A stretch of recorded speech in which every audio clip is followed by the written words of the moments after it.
নমস্কাৰ ভিউৱাৰ্ছ, জ্ঞান সম্ভাৰ উইথ এইচলৈ স্বাগতম। আজিৰ ভিডিঅ'টোত আমি জানিবলৈ চেষ্টা কৰিম যে মহাদেশৰ পৰা দেশলৈ, মহাসাগৰৰ পৰা সাগৰলৈ পানীৰে ঘূৰি ফুৰা এই বৃহৎ বৃহৎ পানী জাহাজবোৰ যেতিয়া বিকল হৈ যায় তেতিয়া কি কৰা হয় এই পানী জাহাজবোৰ। বন্ধুসকল, বছৰ বছৰ ধৰি পানীৰে ঘূৰি ফুৰোতে পানী জাহাজবোৰৰ বিভিন্ন অংশসমূহ ক্ষতিগ্ৰস্ত হৈ যায়। বিভিন্ন ধৰণৰ বিভিন্ন অংশসমূহত মামৰে ধৰে, যাৰ ফলত যাত্ৰীবাহী জাহাজবোৰত যাত্ৰী অনা নিয়া কৰাত বিভিন্ন ধৰণৰ প্ৰতিবন্ধকতাৰ সন্মুখীন হ'ব লগা হয় বা মালবাহী জাহাজবোৰত বস্তু অনা নিয়া কৰাত ৰিস্কিৰ সন্মুখীন হ'ব লগা হয় এই পানী জাহাজবোৰ, যাৰ ফলত ইঞ্জিনবোৰৰ ক্ষমতাও লাহে লাহে কমি আহে। তেনে ক্ষেত্ৰত জাহাজবোৰ 30-40 বছৰ ছাৰ্ভিচ দিয়াৰ পিছত ধ্বংসৰ বাবে এই জাহাজবোৰ লৈ যোৱা হয় শ্বিপ ব্ৰেকিং য়াৰ্ডবোৰলৈ।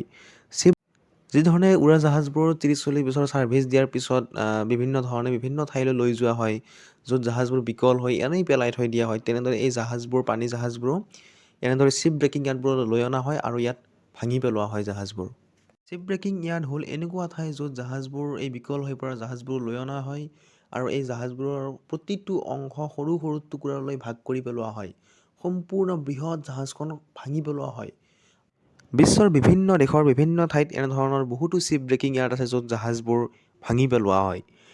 বিশ্বৰ এনে দুটা বৃহৎ শ্বিপ ব্ৰেকিং য়াৰ্ড হ'ল ভাৰতৰ আলং শ্বিপ ব্ৰেকিং য়াৰ্ড আৰু বাংলাদেশৰ চাট্টগ্ৰাম শ্বিপ ব্ৰেকিং য়াৰ্ড। আপোনালোকে জানি ভাল পাব যে বিশ্বৰ আটাইতকৈ ডাঙৰ শ্বিপ ব্ৰেকিং য়াৰ্ডটো হ'ল আলং শ্বিপ ব্ৰেকিং য়াৰ্ড, যিটো আমাৰ ভাৰতৰ গুজৰাটত আছে। আৰু এই আলং শ্বিপ ব্ৰেকিং য়াৰ্ডত বিভিন্ন ধৰণৰ বহুত ডাঙৰ জাহাজসমূহ ইয়ালৈ লৈ অনা হয় আৰু ইয়াত ভাঙি পেলোৱা হয় জাহাজবোৰ। প্ৰতি বছৰে 150ৰ পৰা 200খন বৃহৎ বৃহৎ জাহাজ এই আলং শ্বিপ ব্ৰেকিং য়াৰ্ডলৈ লৈ অনা হয় আৰু ইয়াত সেই জাহাজবোৰ সৰু সৰু টুকুৰালৈ নিঃশেষ কৰি দিয়া হয়।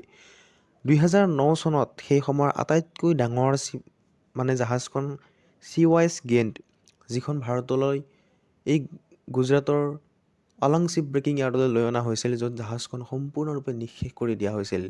আৰু এই জাহাজসমূহৰ পৰা বিভিন্ন ধৰণৰ ছেকেণ্ড হেণ্ড বস্তু তৈয়াৰ কৰা হয়। এই শ্বিপ ব্ৰেকিং য়াৰ্ডসমূহত বিভিন্ন ধৰণে বিভিন্ন মানুহ জড়িত হৈ থাকে।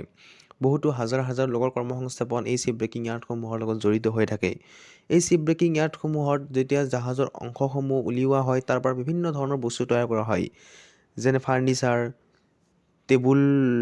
Table fan, dining table, photo frame, bedroom, বহুত ধৰণৰ এনেকুৱা বস্তু আছে যিবোৰ সেই জাহাজবোৰৰ ভঙা অংশৰ পৰা তৈয়াৰ কৰি পুনৰ বজাৰত বিক্ৰীৰ বাবে মুকলি কৰি দিয়া হয়।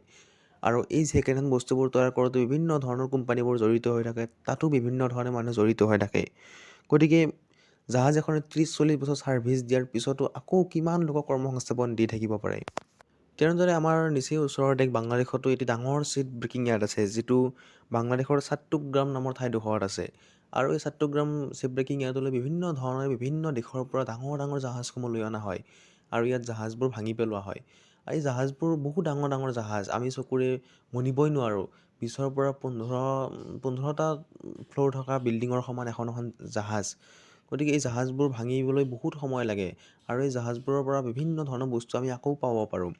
গতিকে আশা কৰোঁ আপোনালোকে শ্বিপ ব্ৰেকিং য়াৰ্ড নিশ্চয় আগতে জানিছিল যদিও অলপ জনাবলৈ চেষ্টা কৰিলোঁ। যদি ভিডিঅ'টো ভাল পালে তেন্তে লাইক কৰিব আৰু চেনেলটো ছাবস্ক্ৰাইব কৰিবলৈ নাপাহৰিব। ধন্যবাদ।